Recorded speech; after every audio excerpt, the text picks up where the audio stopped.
Good evening అందరికీ. మనం morning చెప్పాలేమో. గుడ్ మార్నింగ్ వెస్టేజెస్. మరి నాకు పాటలు వస్తాయని బలవంతంగా నన్ను నెట్టేసినారు ఉపేందర్ రెడ్డి గారు. మంచి మంచి వక్తలు ఉన్నారు, మాట్లాడేటోళ్ళు. నన్ను మొత్తానికైతే బలవంతంగా ఈడిదాకా పట్టుకొచ్చారు. ఇందాక సార్ మీ పేరేమన్నారు? అనుదీష్ గారు అప్పుడు మాట్లాడినప్పుడు ఒక చిన్న మాట అన్నారు. ఏంటంటే, ఇటు నుండి లేడీస్ నుండి చప్పట్లు ఎక్కువ వస్తున్నాయి, ఇటు నుండి వస్తలేవు, మొగళ్ళ దగ్గర నుంచి వస్తలేవు అని అన్నారు.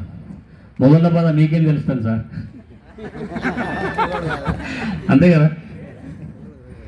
మొగళ్ళ బాధ మీకేం తెలుస్తుంది?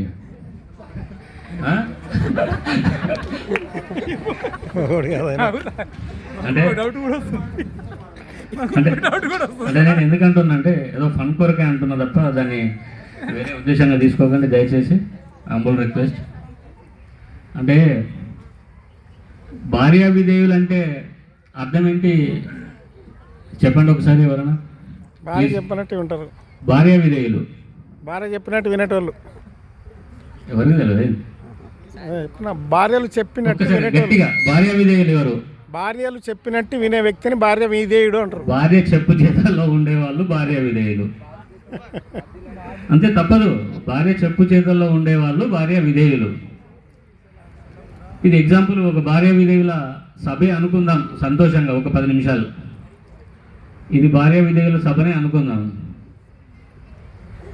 ఈ భార్య విధేయుల సభలో మన అనుదీప్ గారు, రజనీకాంత్ గారు, మన లీడర్ శ్రీనివాస్ గారు, వీళ్ళు ఇక్కడ జడ్జెస్. భార్య విధేయుల సభలో భార్య విధేయులు ఎవరెవరో చేతులు ఎత్తండి అని అంటే మీరేం చేస్తారు? ఇక్కడ భార్య విధేయులు కాని వాళ్ళు ఎవరో చేతులు ఎత్తండి ఫస్ట్ ఒకసారి. అది కూడా ఎత్తారు. అంటే పెళ్లి కాలేదా ఇది? పెళ్లి అయిన వాళ్ళనే భార్య విధేయులు అంటారు, పెళ్లి కాని వాళ్ళని అన్నారు.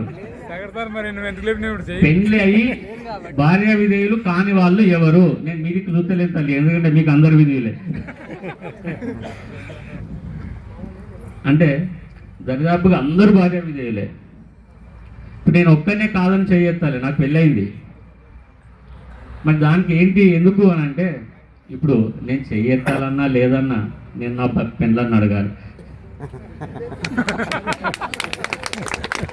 మీరు ఉంటే తప్పదు చెప్పబోదుగా.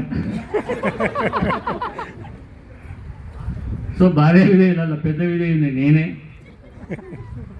So thank you. ముందుగా నన్ను బలవంతంగా ఉపేందర్ రెడ్డి గారు అయితే ఒక పాట పాడమని పంపించారు.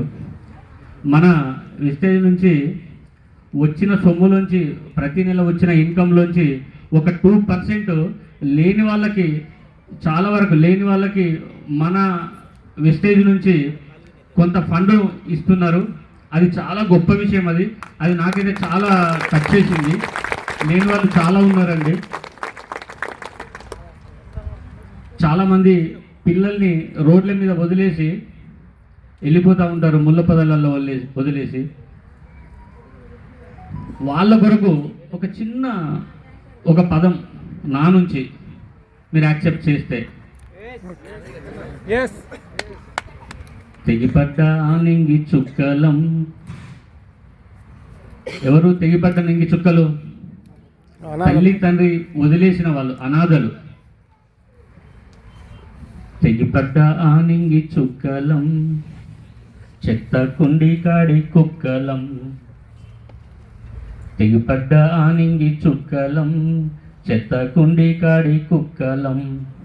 అయినా మేం భారతీయులం, అయినా మేం భారతీయులం, అయ్యో అయ్యవలేని అనాథలం.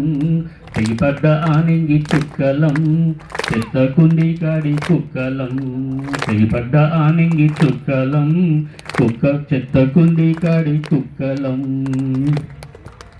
ఎంగిలాకులకున్న ఇస్తారి మెతుకులు అయ్యవ్వ ఏరని ఎక్కిరియబట్టే రంది లేని మంది రచ్చబండ కాడ కళ్ళల్ల కాకులై మమ్ము గొడవబట్టే ఎంగిలాకులకున్న ఇస్తారి మెతుకులు అయ్యవ్వ ఏరని ఎక్కిరియబట్టే రంది లేని మంది రచ్చబండ కాడ కళ్ళల్ల కాకులై మమ్ము గొడవబట్టే ఓ తల్లి పారయ్య మనసెట్లా వచ్చిందే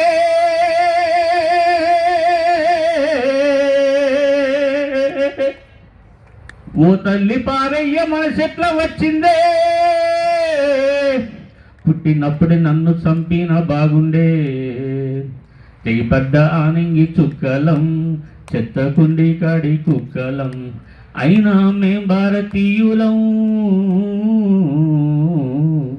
అయినా మేం భారతీయులం అయ్యో అయ్యవ్వలేని అనాథలం తెగిపడ్డ ఆనంగి చుక్కలం చెత్తకుండి కాడి కుక్కలం. Thank you so much. Thank you sir. మరొకసారి సార్